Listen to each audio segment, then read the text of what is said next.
Hey everybody, welcome back to Trivet Knots. As you can see from the title, this is not any continuation of the bell rope project, so I'm putting a bookmark in that for now and we'll continue with it. Once I get satisfied with the results, I've made a couple of them that I really was not happy with. Anyway, this, as advertised, is a tutorial on a 17-strand French Sinnet, also an interlacing Sinnet, whatever you want to term it as. Something that you're probably fairly familiar with being used in the neck piece of lanyards.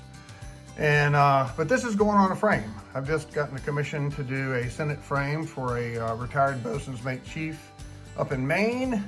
And I'll show you some kind of an overview of what my plans are on that and this tutorial. So I hope you enjoy it. On to the tutorial. Okay, let's do a tutorial. This is 17 strands of 3mm line that I got from Nautical USA.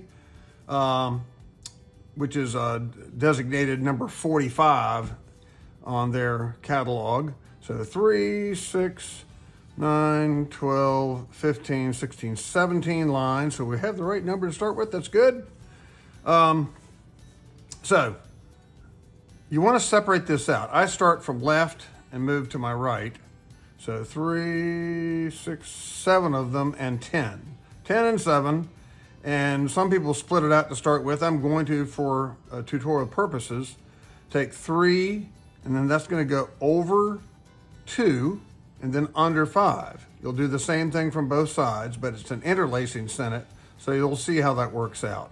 The method I use for doing this, that's easiest for me, is I take the 3 out, I reach under and grab the 2, and then lay the 3 over that, and then under the 5. And then I pull to the sides, let the ends go. Then same thing here, 3. We're gonna grab these 2, lay the 3 over that, and then under these 5. Key to keep everything flat and not crossed over. You'll see that I'm gonna look at the bottom of it. I'm gonna flip it over and look at the bottom of it almost every pass. So 3, over 2, under 5. Takes a few passes for this to form up. And another key on this is how you tension it. That's true of any Sinnet that you tie.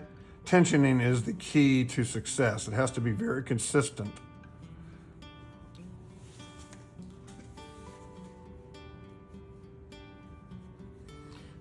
Any pulling you do, you want to pull at a 45-degree angle down, but don't pull too hard. 3, over 2, under 5.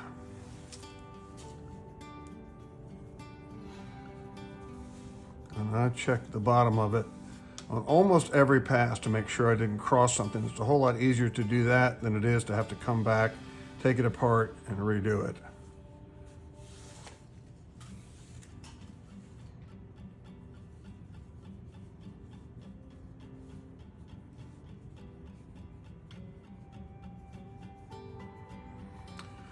Three over 2, under 5.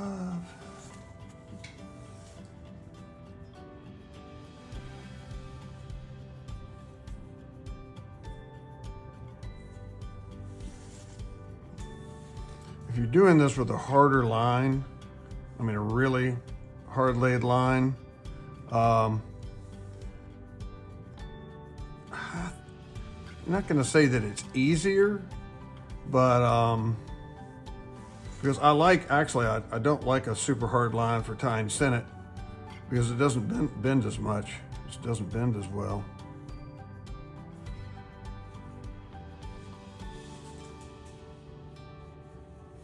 But this is easier to malform it, to tension it and have it get whacked looking.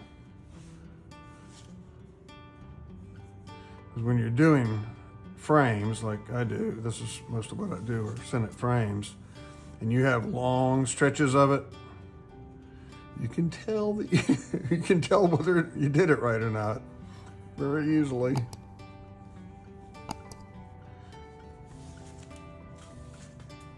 One of the reasons that making frames is difficult is you have long, the bigger the frame, the more obvious it is. But the longer the strand of Sinnet, the more obvious your tensioning errors are, that's for sure.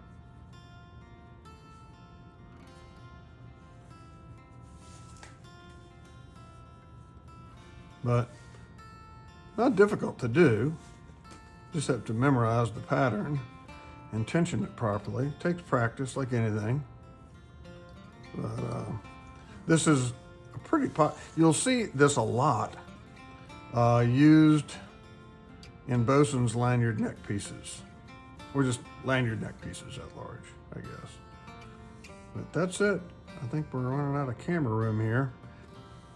I'll show you a completed piece. Here's a much longer piece that's going on this frame. There you go.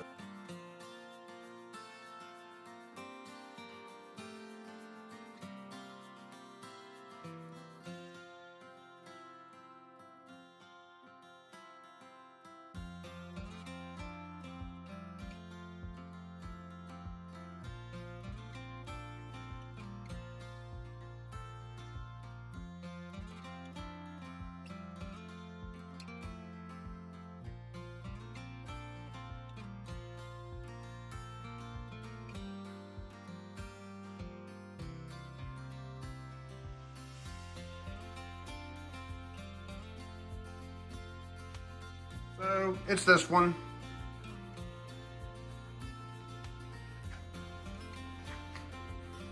The vertical one. The others are yet to be made as well.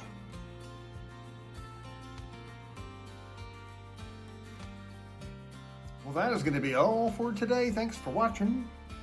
If you haven't subscribed yet, subscribe. Like it if you liked it.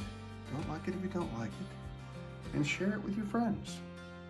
Keeping it short and sweet. Next week, I'm going to be doing a video tutorial on an 8-strand interlacing Sinnet that is doubled up, so 16 strands, and it's something else I'm using on this frame. I hope to see you then.